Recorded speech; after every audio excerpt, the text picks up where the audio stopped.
Très bien, donc on est le dimanche 15 décembre 2021. Donc une séquence sur les fonctions. Donc on va aborder deux ou trois thèmes au travers d'exercices. Donc les exercices sont extraits de ce manuel donc de chez Hachette. Donc voilà. Je vais te demander, est-ce que tu as bien le livre devant toi, Geoffrey? Ok, super. Juste pour reprendre des éléments de cours et tu me diras effectivement quels sont les points sur lesquels tu es un peu, si tu as des questions en fait. Et donc les deux exos qu'on va traiter à la fin, le 55 et le 65, vont reprendre des notions. Donc il sera question de convexité, de tangente, euh, de théorème des valeurs intermédiaires, etc. Ok. Alors dis-moi donc globalement, est-ce que tu as des questions tout à fait particulières ou alors on va laisser le cours se dérouler puis éventuellement tu interviendras au fur et à mesure, on fait comme ça? Oui, Ok. Alors on va d'abord géométriquement, graphiquement. Donc si tu te mets à la page de ton livre, à la page 114. Donc là, tu as la convexité, donc une approche graphique de la convexité. Donc on peut avoir ce qu'on appelle une fonction peut être soit convexe, soit concave. D'accord? d'accord. Alors, pour étudier la convexité et la concavité de façon générale, bien, juste avant d'aborder les exercices, quelques rappels importants. Donc, fonction donc convexe et concave. Donc on va essayer d'expliquer ça graphiquement. Alors donc soit petit f une fonction définie sur l'intervalle grand I et c'est f sa courbe représentative. Donc petit f est convexe sur I si pour tout réel petit a et petit b de I la courbe CF est située en dessous du segment AB. Bien sûr qu'avec le point A pour coordonner petit a f de A et le point B pour coordonner petit b f de B. Ce qui veut dire que si je fais un petit graphique pour désigner donc une fonction convexe, je prends donc ici un repère, je trace donc une courbe, la courbe CF. Admettons que la courbe CF ressemble à ceci. Et que sur CF, je prenne deux points petit a et petit b. Donc un point A et un point B. Donc le point A a pour abscisse petit a et donc pour ordonnée f de A. Donc petit a f de A. Petit b f de B pour les coordonnées du point B. Donc ici j'ai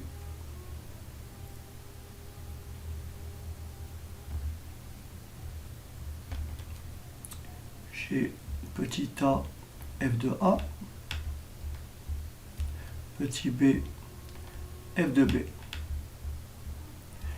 Ben, dire que la fonction f est convexe sur l'intervalle donc I qui contient A et B, ben, si tout simplement la courbe CF est située au-dessous du segment AB. Située donc au-dessous du segment AB. Donc idem pour une fonction concave, donc pour avoir bien ses branches sont tournées vers le haut, donc la fonction là elle est convexe. Je peux prendre n'importe quel point de la courbe, il sera toujours situé au-dessous du segment AB, donc je peux prendre n'importe quel point A et B de la courbe. Bien entendu, c'est vrai pour n'importe quel point A et B de la courbe. Je trace mon segment et j'ai toujours la portion de cette courbe qui se trouve en dessous du segment. Alors pour une fonction concave, c'est effectivement sa courbe représentative à ses branches tournées vers le bas. Donc une fonction concave serait représentée ainsi par exemple. Donc si je prends cette fois-ci deux points A et B comme précédemment, et donc le point A a pour coordonnées petit a f de A et le point B a pour coordonnées petit b f de B, et bien si la fonction f est concave, alors la portion de la courbe donc CF sera située au-dessus du segment AB. Donc f est concave sur I. Si pour tout réel petit a et petit b de grand I, la courbe CF est située au-dessus du segment AB, bien sûr, avec le point A et B de coordonnées petit a f de A et petit b f de B. Donc ça c'est pour la lecture graphique. On passe maintenant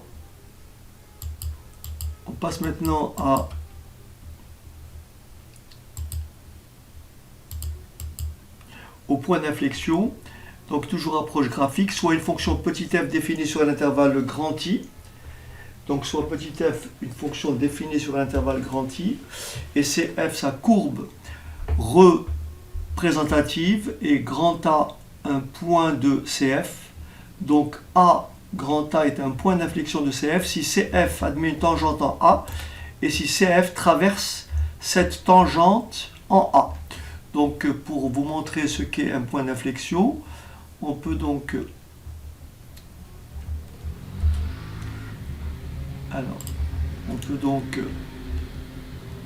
tracer donc un repère. Donc ici nous avons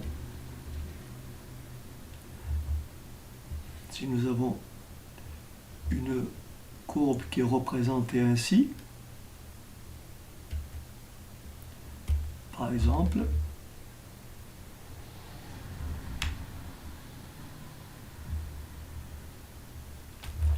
Donc ici, si je prends ce point A, j'appelle ce point-là A, je trace la tangente à la courbe en A, et vous remarquez que cette courbe-là, elle va traverser le point A. Vous voyez, elle est tangente, puis tangente. Donc la courbe traverse donc cette tangente-là, et ce point-là s'appelle un point d'inflexion. On pourrait avoir un autre graphique comme celui-ci.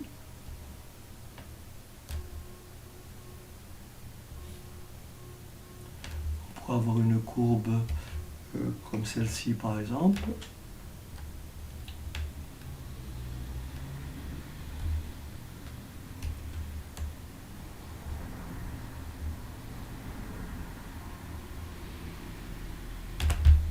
Et donc ici, si je prends, j'appelle ce point-là le point A, et si là je trace une tangente à la courbe en A, voilà, de nouveau, ce point A est un point d'inflexion, puisque, regardez bien, la courbe va passer au-dessus de cette tangente, et elle va passer en dessous de la tangente. Donc la courbe traverse la tangente, donc de nouveau, ce point A s'appelle un point d'inflexion.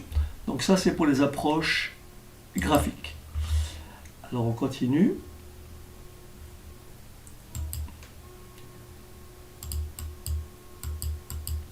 Maintenant on va déterminer donc une fonction, étudier donc ce qu'on appelle la convexité d'une fonction. Alors, soit petit f une fonction définie et deux fois dérivable sur un intervalle i. On note f' sa dérivée première et f seconde sa dérivée seconde. Les propositions suivantes sont équivalentes. Alors dire que f est convexe sur un intervalle i, ou dire que f seconde est positive sur l'intervalle i, ou dire que la dérivée f', c'est-à-dire la dérivée de f, c'est-à-dire f' est croissante sur i, ce sont des propositions équivalentes. Autrement dit, on dira que f est convexe sur l'intervalle i si et seulement si f seconde est positive sur l'intervalle i. Ou bien on dira que f est convexe sur l'intervalle i si et seulement si f' est croissante sur l'intervalle i. Et idem pour des fonctions concaves. Dire que f est concave sur l'intervalle i équivaut à dire que la dérivée seconde de f est négative sur l'intervalle i, où la fonction f' est décroissante sur, tout simplement, sur i.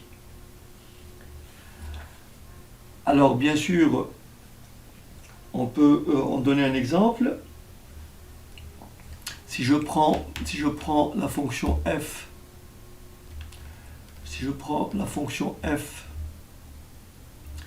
définie par, alors, la fonction f définie par f de x égale 2x au cube plus, on va dire 5x plus 2. D'accord? Donc, je vais d'abord calculer la dérivée de f, c'est-à-dire f' de x. Donc, c'est une fonction polynôme, elle est dérivable sur R. Donc, elle est doublement dérivable. Donc, j'ai f' de x qui est égal à 6x au carré plus 5. Et j'ai, alors je vais faire plus simple, bon je vais continuer. Et j'ai f seconde de x qui est égal à 12x. Je vois donc que la dérivée seconde de f est positive pour x positif, et la dérivée seconde de f est négative pour x négatif. Conclusion, f est convexe sur l'intervalle de 0 à plus l'infini, puisque sa dérivée seconde est positive sur l'intervalle de 0 à plus l'infini. Et on dira que f est concave sur l'intervalle de moins l'infini à 0. Et donc on verra après que cette fonction-là admettra en 0 un point d'inflexion. Alors on va prendre une autre fonction qui est concave ou convexe sur un intervalle entier. Alors je vais prendre par exemple la fonction f définie par, alors f de x égale x4 plus 3x2 plus x plus a. Je vais donc dériver f. La dérivée première de f, c'est f' de x égale 4x3 plus 6x plus 1. Je vais maintenant calculer la dérivée seconde de f. Donc f seconde de x est égal à 12x2 plus 6. À 12x2 plus 6. Là, vous voyez que f est donc définie sur R. Sa dérivée seconde, qu'est-ce qu'elle est? Elle est strictement positive sur R. Par conséquent, f est convexe sur R. Autrement dit, f aura toujours cette forme-là, elle aura toujours sa concavité, ses branches tournées vers le haut. Donc f est convexe sur R. Alors juste une remarque, si je prends la fonction opposée de f, c'est-à-dire moins f, donc si f est convexe sur R, moins f sera concave sur R. C'est-à-dire si je calcule, j'écris, si je définis la fonction g qui est égale à moins f de x, donc j'ai g de x qui est égal à moins x4 moins 3x2 plus moins x moins 1. Donc la dérivée de seconde de g, c'est forcément moins 12x2 moins 6. Et vous voyez très bien que la dérivée de seconde de g cette fois-ci est comment? Négative. Donc la fonction g est bien entendu concave sur R. Ok. Alors maintenant, on passe à convexité et tangente. Donc soit petit f, une fonction définie dérivable sur l'intervalle i, et cf, sa courbe représentative. Donc dire que f est convexe sur i, on dit que f est convexe sur i si et seulement si cf est au-dessus de toutes ces tangentes. Et f est concave sur i si et seulement si cf est en dessous de toutes ces tangentes. Autrement dit, si je prends une fonction f qui est convexe sur un intervalle i, donc dont la courbe est par exemple celle-ci, je prends cette fonction-là qui est convexe sur un intervalle i, d'accord? Et bien, comme c'est indiqué ici, toutes les tangentes, je peux tracer n'importe quelle tangente à cette courbe, et bien la courbe sera toujours située au-dessus de ces tangentes. Sauf que là, il va falloir que je rectifie un petit peu, parce que, en fait, j'aurais dû la faire, on dirait qu'elle était... Je vais corriger un peu, je vais en faire une qui est vraiment convexe. Voilà, donc là, vous pouvez tracer toutes les tangentes, la courbe sera toujours au-dessus de sa tangente. Ok. Et idem pour une fonction f qui est concave, donc f est concave si et seulement si cf est en dessous de toutes ces tangentes. Alors je continue. Alors un point d'inflexion, pour démontrer qu'une fonction f admet un point d'inflexion, donc f défini sur, soit une fonction f définie et deux fois dérivable sur i, donc, et cf sa courbe représentative, et petit a un réel appartenant à i. Alors si la dérivée f seconde, on ne voit pas très bien, mais si f seconde s'annule en a et change de signe en a, donc si f seconde s'annule en a et change de signe en a, alors cf admet un point d'inflexion au point d'abscisse A. D'accord? Alors CF admet un point d'inflexion au point d'abscisse A. Alors on peut prendre un exemple.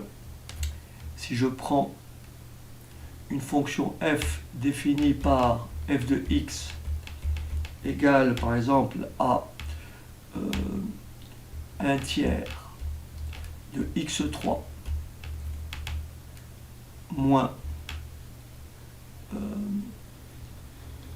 2x au carré plus 3x moins 1. Je vais donc calculer la dérivée première de f de x.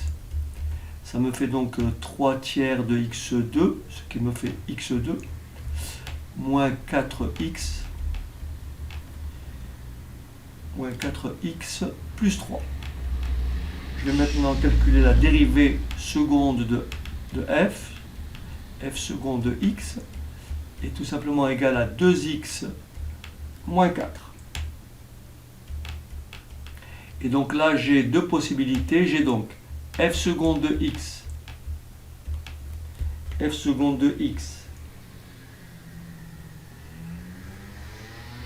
positive si et seulement si 2x moins 4 est positif, c'est-à-dire ça équivaut à dire que x est plus grand ou égal à 2. Et nous avons ici f seconde de x est négative ou nulle si et seulement si x est plus petit ou égal à 2. Et donc là on remarque que la fonction f, que la courbe CF admet bien un point d'inflexion, et ce point-là est en A, c'est-à-dire en A égale à quoi? À 2. Donc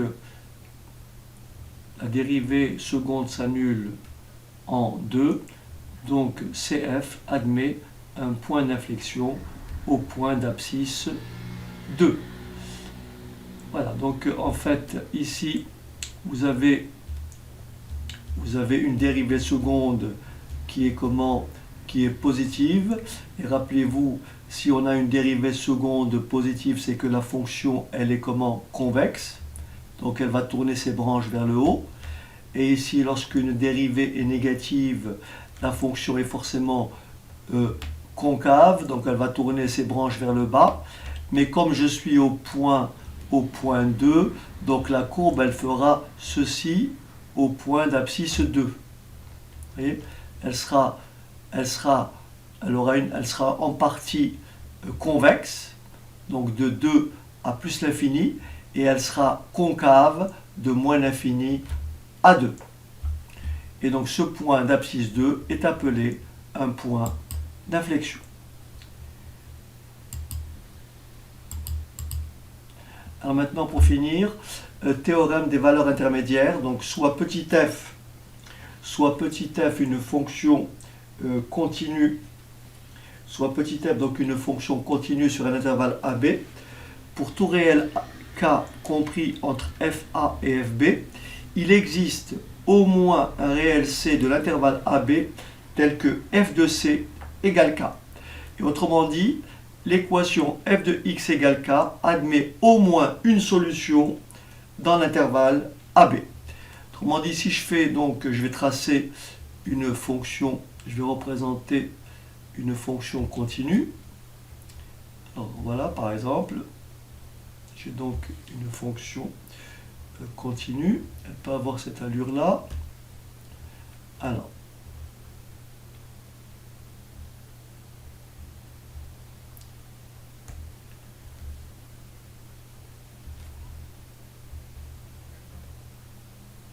par exemple, voilà. Donc ça est une fonction continue. Je vais me donner un intervalle AB, donc je vais prendre petit a et petit b. Donc petit a et petit b.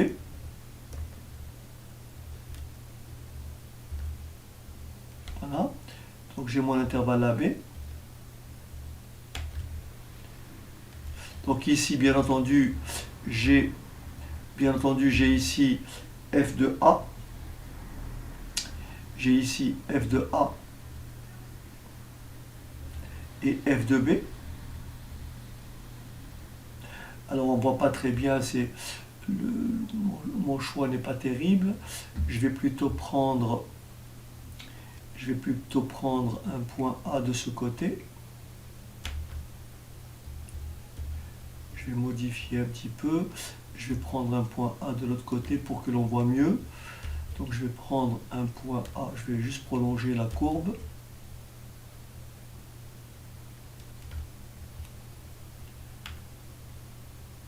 Voilà.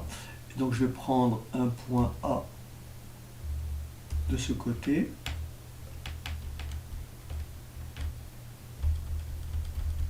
Donc là je lis f de A. Donc l'abscisse du point B ici je lis f de B.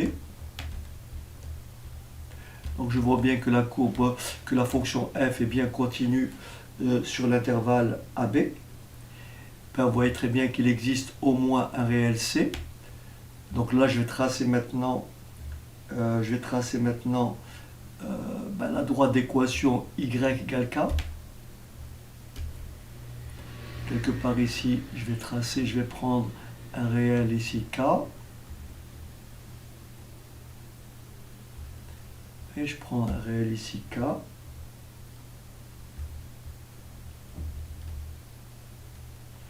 Ou je l'appelle tout simplement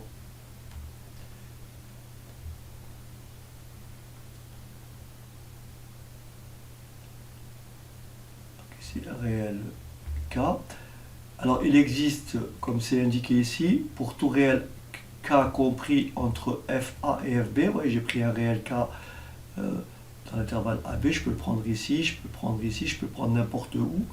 Et donc, pour tout réel K compris entre FA et FB, il existe, n'est-ce pas?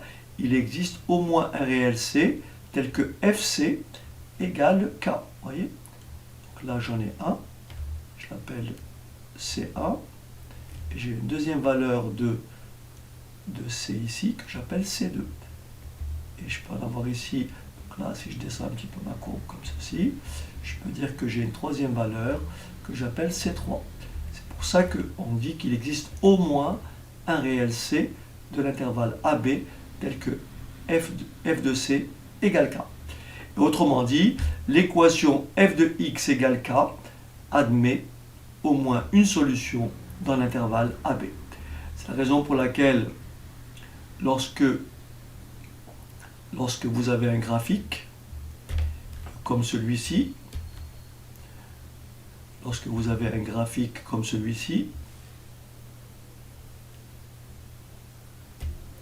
et qu'on vous demande, donc vous avez une courbe qui est représentée par cette, voilà, ça c'est une fonction f. Si on vous demande le nombre de solutions de l'équation f de x égale 0, d'accord, ben, la fonction f elle est continue, cette équation là, puisque k, la valeur k est égale à 0, donc c'est cet axe là, donc l'équation f de x égale 0 admet combien de solutions? 1, 2, 3 solutions. Très bien. Et nous avons maintenant un théorème particulier des valeurs intermédiaires. Alors qu'en est-il maintenant si la fonction f est bien sûr continue, mais cette fois-ci strictement, on va dire strictement monotone. Autrement dit, soit strictement croissante, soit strictement décroissante. Donc soit f, une fonction continue, est strictement monotone sur un intervalle AB. Alors cette fois-ci, pour tout réel K compris entre FA et FB, il existe cette fois-ci un réel unique C de l'intervalle AB tel que f de C égale K. Autrement dit, l'équation f de x égale K admet une solution unique dans l'intervalle AB. Donc si on fait cette fois-ci une figure comme celle-ci, donc là je vais représenter une fonction strictement, par exemple, croissante. Je vais représenter une fonction donc strictement monotone, je vais la choisir strictement croissante. Donc elle aurait cette allure-là, par exemple. Vous voyez? Donc là, je prends toujours mon intervalle AB. Donc intervalle AB.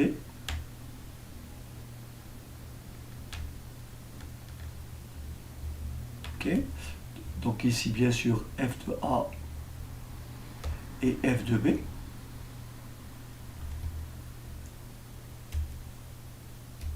Donc petit a, petit b, f de A et f de B. Donc la fonction f est bien strictement croissante. Cette fois-ci, je trace la droite d'équation y égale k.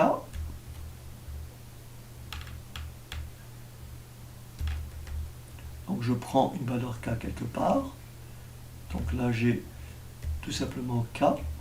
Cette droite-là, elle a pour équation y égale k. Et donc là, qu'est-ce qu'on remarque? Nous avons bien une fonction qui est strictement croissante sur l'intervalle AB. Ben pour tout réel k, je peux choisir n'importe quel réel k de l'intervalle ici. Vous voyez? Je peux choisir k. Je peux prendre k sur l'intervalle FA, FB, puisque FA est inférieur à FB. Et vous voyez très bien qu'il existe un réel unique petit c de l'intervalle AB. Cette fois-ci, j'ai une seule valeur C appartenant à l'intervalle AB tel que f de C égale K. Autrement dit, l'équation f de x égale K admet une solution unique. Il y a le cas particulier où on demande de résoudre, lorsqu'on a à résoudre une fonction du type, une équation du type f de x égale 0. Alors si on a établi que f est strictement monotone, donc soit strictement croissante, soit strictement décroissante sur un intervalle, et qu'on me demande, donc cette fois-ci, admettons que j'ai une fonction comme celle-ci, je vais la prendre cette fois-ci strictement, pour changer, je vais la prendre strictement décroissante.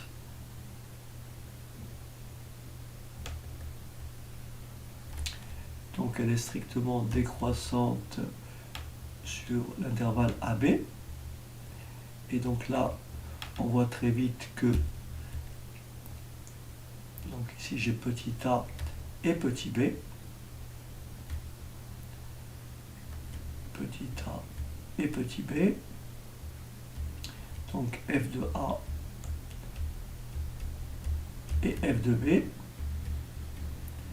Il se trouve que cette fois-ci, f de a, comme elle est décroissante, il se trouve que f de a et f de b sont de signes opposés, puisque f de b est négatif et f de a est positif. Donc 0 appartient bien à l'intervalle AB, d'accord? Donc c'est la valeur de k de tout à l'heure, ce qui veut dire que l'équation ici, f de x égale 0, admet bien une solution unique, et c'est effectivement le point d'intersection de la courbe et de l'axe des abscisses. Voilà, donc maintenant on va passer à la série d'exercices pour compléter cette séquence. Ok, donc nous avons maintenant deux exercices à traiter sur la convexité d'une fonction f et détermination des solutions, une solution approchée d'une équation en utilisant donc le théorème des valeurs intermédiaires. Alors l'exercice est celui-là. Soit petit f, la fonction définie sur R par, alors f de x égale, ça va, tu vois le tableau, c'est bon? Oui. Alors, f de x égale x exponentielle de x plus 1. Et CF, sa courbe représentative. Donc je vais mettre l'énoncé au tableau. Question numéro 1, déterminer la convexité de f. D'accord? Oui. Donc on a dit tout à l'heure, pour étudier la convexité d'une fonction f, on a à disposition, sur un intervalle i, on a à disposition deux outils. Soit il y a équivalence entre soit montrer que la dérivée f' est croissante ou décroissante sur un intervalle. Si la dérivée f' est croissante sur un intervalle i, alors la fonction f sera convexe sur i. Si la dérivée f' est décroissante sur un intervalle i, alors la fonction f est concave sur l'intervalle i. D'accord? D'accord. On peut aussi raisonner en termes de signe, puisque c'est lié. Le sens de variation de f' ou le signe de la dérivée seconde, c'est pareil. Dire qu'une fonction est convexe sur un intervalle i équivaut à dire que la dérivée seconde de f, c'est-à-dire f seconde de x, est positive sur i. D'accord? Oui. Dire que f' est concave sur un intervalle i équivaut à dire que la dérivée seconde de f est négative sur i. Donc ici, on va donc déterminer, calculer ce qu'on appelle la dérivée de f. Alors la dérivée de f, donc f' de x égale, alors on est d'accord que là, j'ai quelle forme? J'ai la forme u fois v. Oui. Donc la dérivée de uv, c'est u'v plus v'u. Oui. Donc la dérivée de x, c'est 1, donc ça c'est u', donc ça fait exponentielle de x, plus la dérivée de e de x, c'est e de x fois x, donc ça fait x e de x.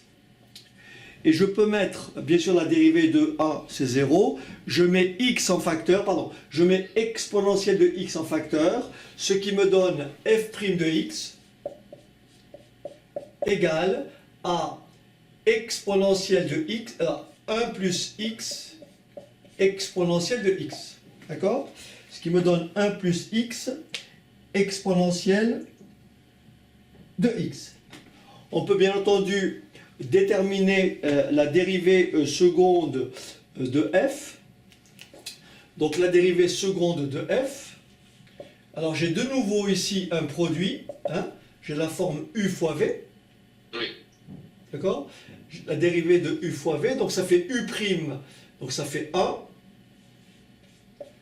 Plus la dérivée de exponentielle de x et exponentielle de x, ce qui fait exponentielle de x facteur de 1 plus x. Ou plutôt 1 plus x fois e de x. Est-ce que ça va? Oui. Je mets exponentielle de x en facteur, ce qui me donne f seconde de x égale x plus 2, pardon, x plus 2 exponentielle de x. Est-ce que ça va? Oui. Et donc maintenant,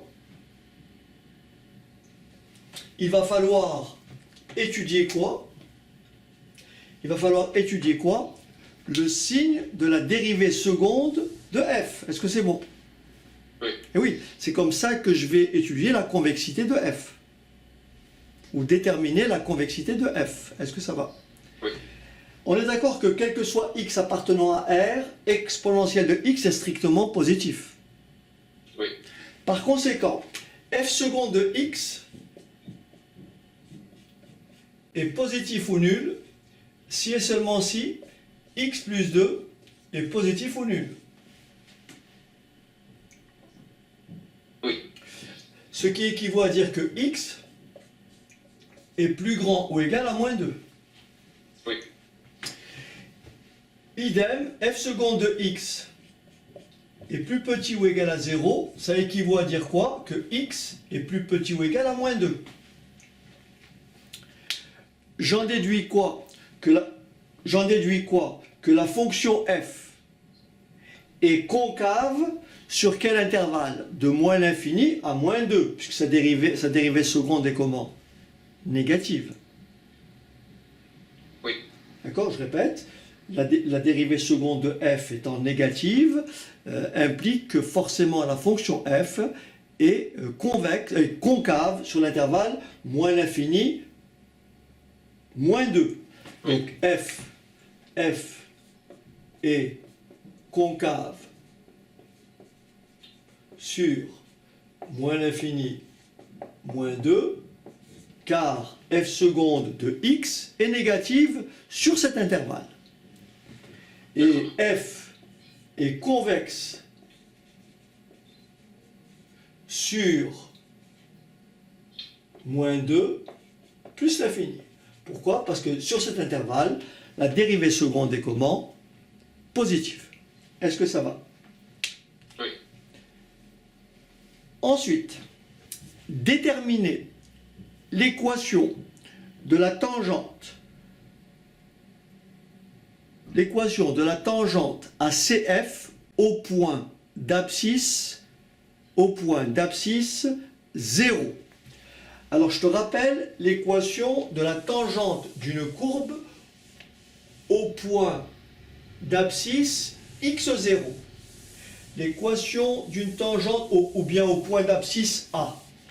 L'équation d'une tangente à une courbe CF au point d'abscisse A, c'est y moins f de A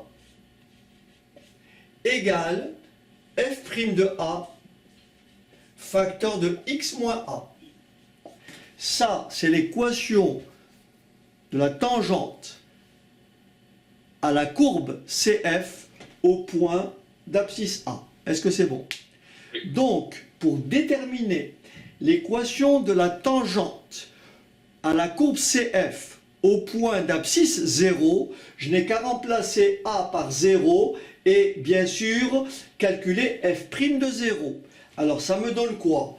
Y moins f de 0 égale f' de 0 facteur de x moins 0, ça me fait tout simplement x. Je calcule f de 0. F de 0, 0 fois exponentielle de 0, ça fait 0. Donc là, je vois que f de 0 est égal à 1. d'accord? F de 0 est égal à 1. Et f' de 0, je remplace x par 0 ici. 0 plus 1, ça fait 1. Exponentielle de 0, ça fait 1. 1 fois 1, ça fait 1. Donc f' de 0, c'est 1. Et f de 0, c'est 1. Donc l'équation de ma tangente, c'est y moins 1 égale x. Soit y égale à x plus 1. Est-ce que ça va? Oui. Donc ça, c'est l'équation de la tangente. Ok? D'accord. Et maintenant, nous avons une troisième question. Elle dit ceci, en déduire que pour tout réel x, appartenant à l'intervalle moins 2 plus l'infini, f de x est plus grand ou égal à x plus 1. Alors j'ai écrit ce que je viens de trouver. Je viens de trouver que l'équation de la tangente à la courbe, c'est y égale à x plus 1. Et on me demande de démontrer d'en déduire que pour tout réel x appartenant à l'intervalle moins 2 plus l'infini, f de x est supérieur ou égal à x plus 1. D'accord? D'accord. Alors voilà ce qu'on... Ça, il faut bien le retenir, j'ai omis de le dire précédemment. C'est que lorsque nous avons une fonction qui est convexe ou concave, d'accord? Oui. Lorsqu'on a une fonction qui est convexe ou concave, je prends ici une fonction convexe. Eh bien, si une fonction est convexe, sa courbe sera toujours située au-dessus de toutes ses tangentes. D'accord. C'est-à-dire que je peux tracer n'importe quelle tangente à la courbe sera au-dessus. Ça, c'est la particularité des fonctions convexes.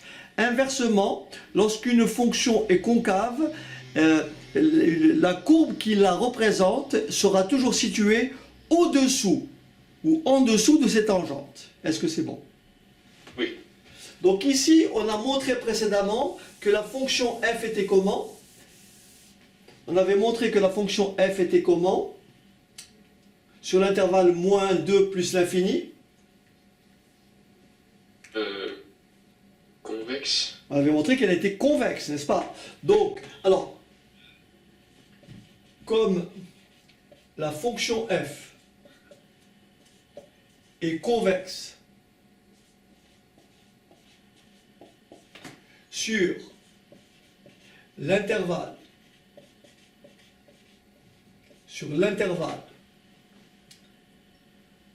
moins 2 plus l'infini, alors la courbe représentative de f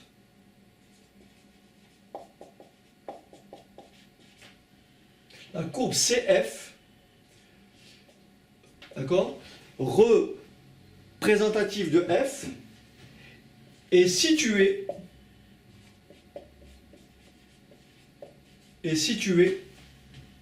d'accord, Oui. au-dessus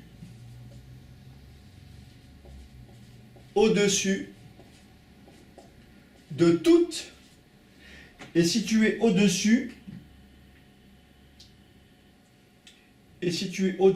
de toutes ces tangentes, d'accord, de toutes ces tangentes. Sur quel intervalle? Sur l'intervalle moins l'infini 2. Est-ce que ça va? Moins 2 plus l'infini. D'accord? Oui. Et situé au-dessus de toutes ces tangentes sur l'intervalle moins 2 plus l'infini. D'accord? D'accord. Et bien sûr, et en particulier, Et en particulier, d'accord? Oui. Et en particulier, au-dessus de cette tangente-là. Parce que cette tangente-là, c'est la tangente au point d'abscisse combien? 0. Cette Oui. tangente-là, c'est la tangente au point d'abscisse 0. L'abscisse 0 est bien dans l'intervalle moins 2 plus l'infini. Donc la courbe sera nécessairement située au-dessus de cette tangente. Oui. Et par conséquent, f de x, son ordonnée, l'ordonnée de n'importe quel point de la courbe sera supérieure à l'ordonnée de n'importe quel point de la droite, de sa tangente. Ce qui Oui. traduit que f de x est plus grand ou égal à x plus 1. D'accord. D'accord? Oui. Tout ça parce qu'on vient de montrer que 1, la fonction est convexe sur l'intervalle moins 2 plus l'infini. D'accord? On a déterminé l'équation de la tangente à la courbe au point d'abscisse 0. Oui. Et comme on a démontré que la fonction était convexe sur l'intervalle moins 2 plus l'infini, ça veut dire que la courbe CF est nécessairement située au-dessus de toutes ces tangentes sur cet intervalle. Et comme 0 appartient à l'intervalle moins 2 plus l'infini, la courbe CF sera nécessairement au-dessus de cette tangente. Et par conséquent, f de x sera plus grand ou égal à x plus 1. D'accord. Ça va? Oui. Et oui, parce que, en fait, l'idée c'est celle-là. Admettons qu'une courbe soit comme ça. La tangente, alors là je ne suis pas en 0. Admettons que la courbe soit comme ça. Je ne sais pas comment elle sera, mais admettons qu'elle est comme ça. La courbe, la tangente, elle est ici. Comme la fonction est convexe, il est normal que comment dirais-je, que l'ordonnée du point de la courbe soit supérieure ou égale à l'ordonnée du point de la droite, puisque ça c'est la tangente. Donc forcément, f de x est plus grand ou égal à x plus 1. D'accord. Puisque quel que soit l'abscisse prise dans l'intervalle moins 2 plus l'infini, j'aurai toujours, alors je vais faire un schéma un peu plus gros pour que tu comprennes. Donc admettons qu'on ait une courbe comme celle-ci, d'accord? Et qu'on ait une tangente comme celle-ci, là. Donc là, il y a égalité, mais là, on voit très bien que cet écart-là, cette ordonnée-là, est supérieur à cette ordonnée-là. Je peux me placer n'importe où. Cette ordonnée-là est supérieure à l'ordonnée qui se trouve ici, en correspondance. Est-ce que ça va? Oui. Donc ici, je peux prendre n'importe quel x sur l'intervalle moins 2 plus l'infini, d'accord? N'importe quelle valeur de x, j'aurai toujours f de x supérieur à x plus 1. Et bien sûr, en 0, j'aurai f de x qui sera égal à x plus 1. On voit très bien que f de 0, ça fait 1. C'est normal, c'est le point de tangence. Est-ce que c'est clair? Oui. Voilà. Alors, est-ce qu'il y a une quatrième question? On me demande de retrouver ce résultat par le calcul. Alors, ce résultat, on peut le retrouver par le calcul. Alors, on me demande, donc, f de x est égal à quoi? Alors, f de x est égal à x exponentielle de x plus 1. Et on me demande de résoudre cette inéquation, f de x plus grand ou égal à x plus 1. Donc, cette inéquation équivaut à dire quoi? Que x exponentielle de x plus 1 est plus grand ou égal à x plus 1. D'accord? Oui. Ok. Donc, je résous cette inéquation. Ça me fait donc x, bien sûr j'enlève le 1 de chaque côté, ça me fait x exponentielle de x moins x est plus grand ou égal à 0. D'accord? Oui. Et donc, ça me fait x facteur de exponentielle de x moins 1 est positif.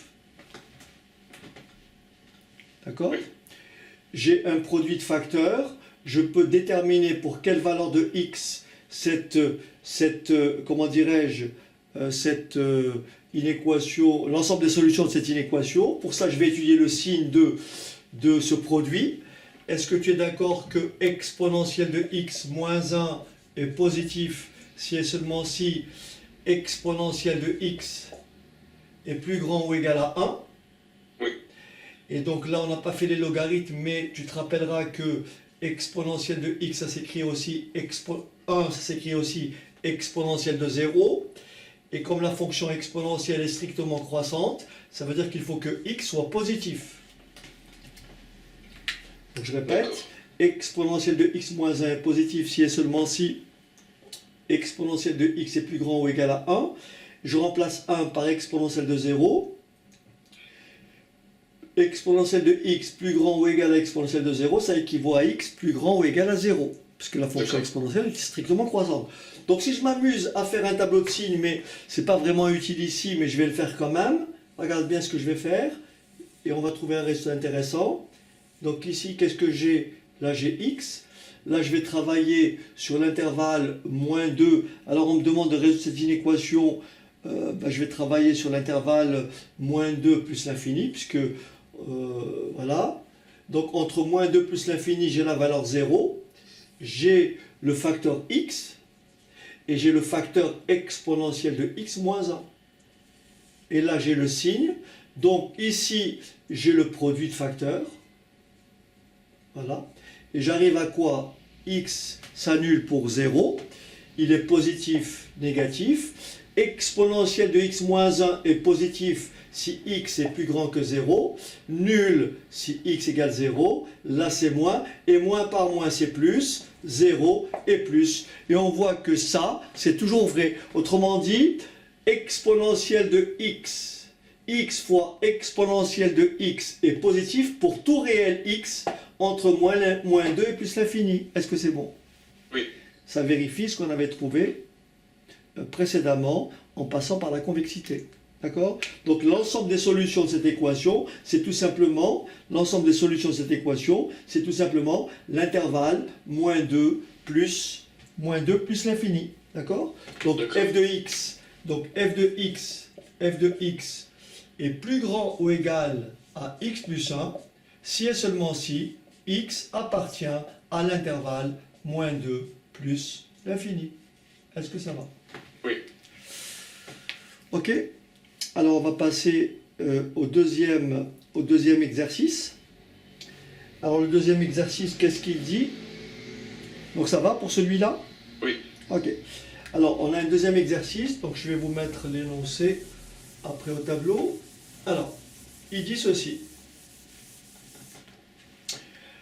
Soit f, la fonction définie sur R par f de x égale, alors, f de x égale x4 moins x4. Alors, moins x4 plus 2x3 plus 3x plus 1. D'accord? Oui. Alors je répète, moins x4 plus 2x3 plus 3x plus 1. Question numéro 1, calculer f' de x et f seconde de x. Et ensuite, étudier les variations de f'. Les variations de f', on pourra les étudier grâce au signe de f seconde. Est-ce que c'est bon? Oui. Alors, on va dériver f'. Alors, ça fait quoi f' de x? Je t'écoute. Ça fait moins 4x au cube, Très bien, plus 6x carré, très bien, plus 3. plus 3. Très bien. Donc là, c'est f'. Maintenant, f seconde de x. Ça fait moins 12x au carré, Moins 12x au carré, plus 12x. plus 12x. Très bien. Et on me demande d'étudier le sens de variation, ou les variations de f'. Pour ça, je vais étudier le signe de f seconde. Donc là, c'était f seconde. D'accord? Alors, pour étudier le signe de f seconde, je peux mettre 12x en facteur.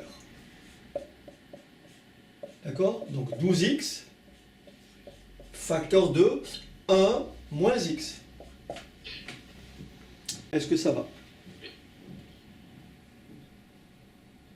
Donc là, je vois très bien que j'ai deux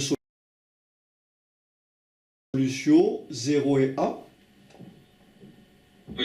Je rappelle le signe du trinôme, parce que c'est comme si j'avais un trinôme du second degré. Donc, mais là, comme la forme est factorisée, j'ai tout de suite mes racines.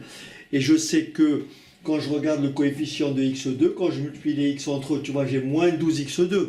Oui. Donc petit a est négatif. Et on sait que c'est du signe de a à l'extérieur. Oui. Et du signe de moins a entre les solutions. Oui. Donc comme a est égal à moins 12, a est négatif, ça sera plus entre les solutions, entre les racines, et moins à l'extérieur. Est-ce que ça va? Oui. Donc, pour savoir quel est le signe, donc maintenant, je peux en déduire tout de suite le sens de variation de f'. Alors, je vois très bien que, je l'écris d'abord, je l'écris, et après, il faut le dire en toutes lettres, en fait, parce qu'on ne me demande pas le tableau de variation, on me demande le sens de variation. Donc, il faut l'expliciter, mais je vais quand même, pour des raisons de clarté, donc ici, je vais mettre moins l'infini. Je mets les valeurs intermédiaires, c'est quoi? C'est 0, 1 et plus l'infini. D'accord? Et là, j'écris f seconde. Le signe f seconde de x. Et là, j'écris les variations de f'. Est-ce que ça va? Oui. Donc, on a dit que la dérivée seconde s'annule en 0 et en 1. C'est bon? Oui. Mais comme le coefficient de x2, c'est-à-dire petit a, est négatif, donc c'est du signe de a à l'extérieur. Donc là, c'est du signe de a. Pardon. C'est du signe de a. On a dit que c'était moins. Et du signe de moins a. Ce qui veut dire que la fonction f, qu'est-ce qu'elle est? Elle est décroissante sur l'intervalle moins l'infini 0. Et elle est croissante sur l'intervalle 0, 1. Et elle est décroissante sur l'intervalle 1 plus l'infini. Est-ce que ça va? Oui. Alors, on me demande... Ah oui, étudier donc les variations de f. Donc là, je peux dire... Là, je peux calculer la limite de f en moins l'infini. La limite de f' de x lorsque x tend vers moins l'infini. Je te rappelle le cours qu'on a déjà vu sur les limites. Lorsqu'on a une fonction polynôme, n'est-ce pas, pour déterminer la limite d'une fonction polynôme en l'infini, il suffit de regarder la limite de son monombre de plus haut degré. Est-ce que tu es d'accord? Oui. Le monombre de plus haut degré ici, c'est moins 4x3. Tu me suis? Oui. Donc quand je remplace par moins l'infini au cube, ça fait moins l'infini. Oui. Mais moins l'infini que multiplie moins 4, ça me fait plus l'infini. Oui. Ouais. Tu me suis? Je répète, moins l'infini à une puissance impaire, ça fait moins l'infini. Moins, par moins, ça fait moins. Oui. Et moins l'infini que multiplie moins 4, ça me fait plus l'infini. Donc la limite de f' de x en moins l'infini, c'est plus l'infini. Oui. Donc ici, j'ai tout simplement plus l'infini. Et tu vois très bien que la fonction décroît. Je calcule maintenant f' de 0. Je remplace x par 0 ici. Ça fait 0, 0 et ça fait 3. Oui. D'accord.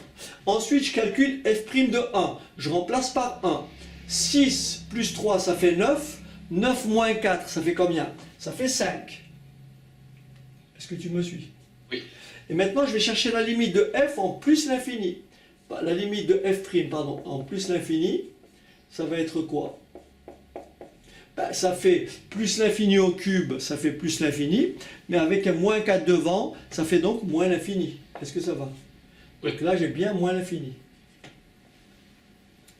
Donc qu'est-ce qui apparaît? Il apparaît que la fonction f', elle est décroissante sur l'intervalle moins l'infini 0, et sur quel intervalle? Et sur l'intervalle 1 plus l'infini. Est-ce que ça va? Oui.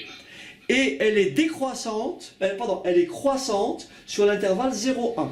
Donc je répète, la fonction f est croissante sur l'intervalle 0, 1, et elle est décroissante sur l'intervalle moins l'infini 0 et sur l'intervalle 1 plus l'infini. Est-ce que ça va? Oui. Très bien. Donc voilà pour les variations de f'. Justifier que l'équation f' de x égale 0 admet une solution unique alpha. C'est ça ta question de tout à l'heure. Ok? Oui. Non, c'était pas ça, c'était... L'encadrer après. Oui, l'encadré. Ok. Alors, donc, justifier d'abord que l'équation f' de x égale 0 admet une solution unique alpha. Ici, dit bien une solution unique. Ça veut dire qu'il n'y en a pas deux. Oui. D'accord. Ce qui veut dire qu'il faut parcourir tout l'intervalle de moins l'infini à plus l'infini et nous assurer qu'il n'existe qu'une seule solution. D'accord? Oui. Qu'est-ce qu'on peut dire si on regarde l'intervalle de moins l'infini à 1? Qu'est-ce qu'on peut dire? Est-ce que l'équation f' de x égale 0 admet une solution sur l'intervalle moins l'infini 1? Non, Pourquoi? parce que elle est minorée par 3. Parce qu'elle admet un minimum égal à 3. Un minimum... Exactement. Autrement dit, comme la fonction f', admet sur l'intervalle moins l'infini 1 un minimum égal à 3. Alors, l'équation f' de x égale 0 n'admet pas de solution sur cet intervalle. Est-ce que ça va? Oui. Bien. Maintenant, si tu regardes ici, la fonction f, elle est strictement décroissante sur l'intervalle 1 plus l'infini. D'accord? Oui. Et tu vois bien que sur l'intervalle moins l'infini 5, 0 appartient à cet intervalle. Eh oui. Oui. Eh oui. Donc, l'équation f de x égale 0 admet bien une solution qui va être comprise entre 1 et plus l'infini. Et donc, il faut... Alors, on va rédiger comme ça. On va dire ceci. Comme la fonction f est strictement décroissante sur l'intervalle 1 plus l'infini. D'accord? Comme la fonction f est strictement décroissante sur l'intervalle 1 plus l'infini. Et que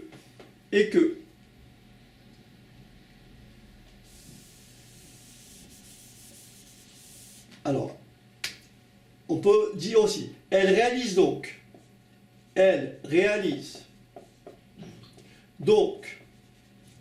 une bijection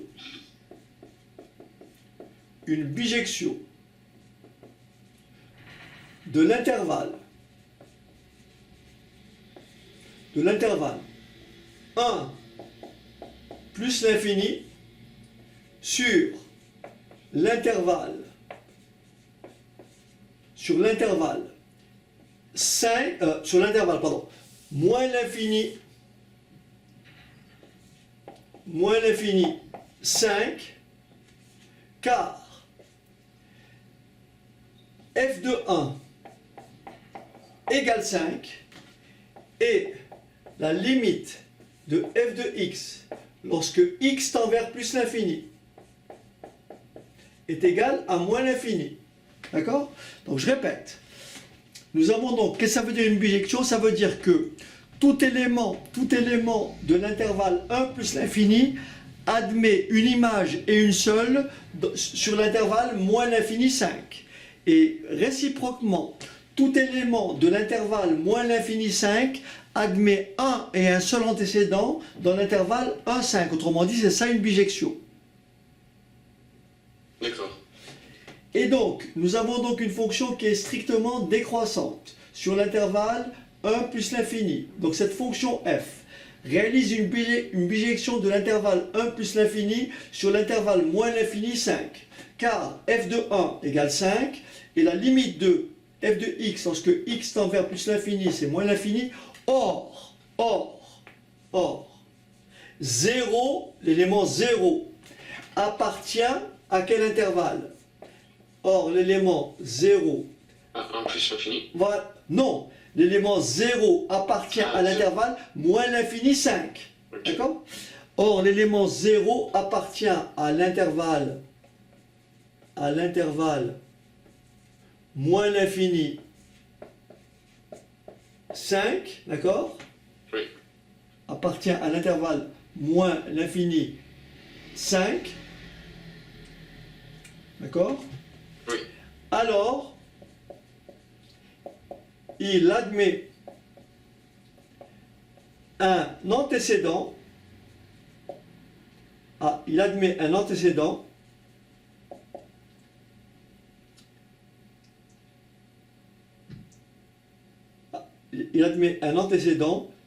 solution de l'équation. Il admet un antécédent alpha, d'accord? Il admet un antécédent alpha, d'accord? Il admet un antécédent que j'appelle alpha, solution de l'équation f de x égale combien? 0. 0. D'accord. Je répète, comme 0 appartient à l'intervalle moins l'infini 5, il admet forcément un antécédent que je vais lire ici, que j'appelle alpha. Est-ce que ça va? Oui.